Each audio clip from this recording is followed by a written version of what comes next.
وضوء جنازہ سے جو عام فرائض ہیں، واجبات ہیں، نوافل ہیں، وہ ادا کرنا یہ بالکل درست ہے شریعت محمدی میں کہ بعض جو حالات جو ہیں وہ اس طرح کی باتیں پھیلا دیتے ہیں کہ جو جنازے کا وضو ہے اس کے ساتھ دیگر فرائض، واجبات اور نفل ادا نہیں ہو سکتے، تو یہ محض باطل باتیں ہیں۔ شریعت محمدی میں اس کی کوئی اجازت نہیں ہے، بلکہ امام احمد رضا علیہ رحمہ فرماتے ہیں اس حوالے سے کہ جو شخص جنازے کے لیے وضو کرے تو اس کے بعد تمام واجبات، تمام فرائض ادا کر سکتا ہے۔ ہاں البتہ اگر وہ شخص لیٹ ہو گیا جنازے کے لیے اور اس کو اندیشہ ہے کہ میں وضو کروں گا تو جو نماز جنازہ ہے وہ قضا ہو جائے گی، تو لہذا جنازے کی قضا نہ ہونے کی وجہ سے اور ایک میت پر دو نمازیں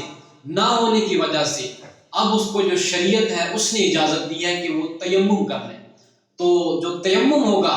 اب یہ تیمم خاص ہے اس نماز جنازہ کے لیے، تو جو تیمم کرے گا اس سے صرف وہی نماز جنازہ پڑھے گا، کیونکہ جو نیت تھی وہ یہ تھی کہ وہ اس سے یہ نماز جنازہ ادا کرے گا، اس کے علاوہ وہ اس سے کوئی فرض، کوئی واجب ادا نہیں کر سکتا۔ جب یہ نماز جنازہ ادا کر لے گا تو ساتھ ہی اس کا یہ تیمم بھی ٹوٹ جائے گا۔